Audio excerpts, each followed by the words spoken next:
লোকসভা নির্বাচনের আবহে মুর্শিদাবাদের বড়োয়ায় বোমা বিস্ফোরণের ঘটনা। বিস্ফোরণে এক ব্যক্তির আঙুল উড়ে যায়। বিস্ফোরণের পর থেকেই নিখোঁজ এক যুবক। পরিবারের তরফে দাবি করা হয়েছে বিস্ফোরণে যুবকের হাতই উড়ে গিয়েছে। বোমা বাঁধার সময় বিস্ফোরণ বলে অনুমান স্থানীয় বাসিন্দাদের। গোটা ঘটনার তদন্ত শুরু করেছে বড়োয়া থানার পুলিশ। তবে কতজন আহত হয়েছে তা এখনো পর্যন্ত জানা যায়নি। আগামী 7ই মে তৃতীয় দফায় মুর্শিদাবাদ লোকসভা কেন্দ্রে ভোট রয়েছে, আর তার আগে বোমা বিস্ফোরণের খবর পাওয়া যাচ্ছে। বোমা বাঁধতে গিয়ে বিস্ফোরণ ঘটেছে এমনটাই স্থানীয় বাসিন্দারা অনুমান করছেন। তবে পরিবারের দাবি যে যুবক অর্থাৎ সেই যুবকের হাত উড়ে গিয়েছে, যুবকের আঙুল উড়ে গিয়েছে বলে জানা গিয়েছে। তবে পরিবার দাবি করছে যে বিস্ফোরণের জেরে ওই যুবকের হাত উড়ে গিয়েছে। ঘটনার পর থেকেই গ্রামেরই এক যুবক নিখোঁজ রয়েছে। বিস্ফোরণে এক ব্যক্তির আঙুল উড়ে যায়। লোকসভা নির্বাচনের আবহে আবারও উত্তপ্ত মুর্শিদাবাদ। বোমা বিস্ফোরণের খবর পাওয়া যাচ্ছে। বোমা বিস্ফোরণের পর থেকেই নিখোঁজ এক যুবক। বড়োয়া থানার পুলিশ গোটা ঘটনার তদন্ত শুরু করেছে। বিস্ফোরণে এক ব্যক্তির আঙুল উড়ে যায়। বিস্ফোরণের পর থেকেই নিখোঁজ এক যুবক। পরিবারের দাবি বিস্ফোরণে যুবকের হাত উড়ে গিয়েছে। বোমা বাঁধার সময় বিস্ফোরণ ঘটেছে এমনটাই অনুমান করেছেন স্থানীয় বাসিন্দারা। আর লোকসভা নির্বাচনের আগে বিস্ফোরণকে কেন্দ্র করে যথেষ্টই আতঙ্কিত হয়েছেন স্থানীয় বাসিন্দারা। কতজন আহত হয়েছেন তা এখনো পর্যন্ত জানা যায়নি। গোটা ঘটনার তদন্ত শুরু করেছেন বড়োয়া থানার পুলিশ। অভিজিৎ ঘোষ আমাদের প্রতিনিধি রয়েছেন সরাসরি আমাদের সঙ্গে। অভিজিৎ, লোকসভা নির্বাচনের আবহে মুর্শিদাবাদে যে বোমা বিস্ফোরণ, এখনো পর্যন্ত পুলিশ প্রাথমিকভাবে কি অনুমান করছে? এই যে বোমা বাঁধার কাজ হচ্ছিল, কে বা কারা যুক্ত? কোন রাজনৈতিক দলের কর্মী তারা? একদমই তাই ভাস্বতী। দেখো, লোকসভা নির্বাচন যতই এগিয়ে আসছে ততই কিন্তু প্রতিনিয়ত একটা বোমা উদ্ধারের ঘটনা আমরা দেখতে পাচ্ছি জেলা জুড়ে।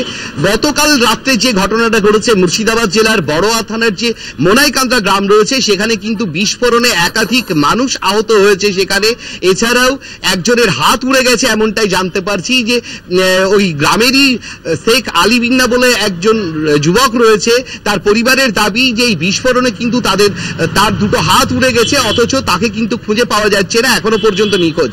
পাশাপাশি পুলিশের পক্ষ থেকেও কিন্তু যারা এই ঘটনার সঙ্গে যুক্ত এবং যারা এই ঘটনার সঙ্গে যুক্ত রয়েছে এবং আক্রান্ত হয়েছে তাদের খোঁজেও কিন্তু চিরুনি তল্লাশি করছে। এখনো পর্যন্ত কিন্তু পুলিশ প্রশাসনের কাছ থেকে আমরা যতটুকু জানতে পারছি কারোকেই কিন্তু এখনো পর্যন্ত আটক করা বা কারোকে চিহ্নিত করা সম্ভব হয়নি।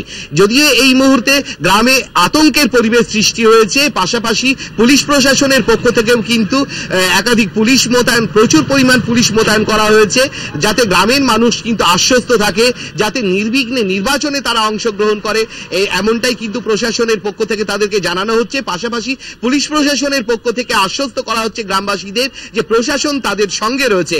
তবে দেখো, যে নির্বাচনের প্রাককালে এইরকম ধরনের বিস্ফোরণের ঘটনা কিন্তু গ্রামবাসীরা আতঙ্কিত। কারণ হচ্ছে যে এই ক্ষেত্রে কিন্তু পুলিশের যে নিরাপত্তার যে বিষয়, সাধারণ মানুষের যে নিরাপত্তার বিষয়, সে নিয়েও কিন্তু গ্রামের মানুষ প্রশ্ন তুলতে শুরু করেছে।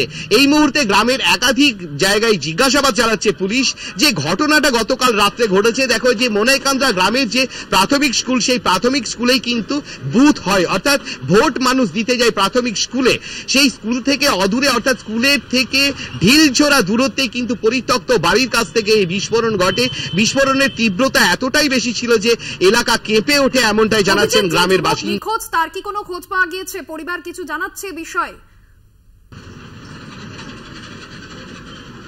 দেখো, যে পুলিশ একদিকে যেমন তার পরিবারের সঙ্গে যোগাযোগ রেখেছে, যে পরিবারের লোক যদি কোনো রকম তাদের খোঁজ পায়, এছাড়া পুলিশ প্রশাসন তাদের নিজেদের তদন্ত করেও দেখছে এবং তার খোঁজে তল্লাশি চালাচ্ছে। তবে এখনো পর্যন্ত কিন্তু যে আক্রান্ত যারা রয়েছে, যার হাত উড়ে গেছে, যেটা জানা যাচ্ছে, তার পরিবারের দাবি যে বিস্ফোরণের সময় ঘটনাস্থলে ছিল শেখ আলী বিন্না, তার হাত উড়ে গেছে, কিন্তু তার খোঁজ এখনো পর্যন্ত পাওয়া যায়নি। ভাস্বতী, ধন্যবাদ জানাবো তোমায়। সরাসরি অভিজিৎ ঘোষ আমাদের প্রতিনিধি ছিলেন আমাদের সঙ্গে।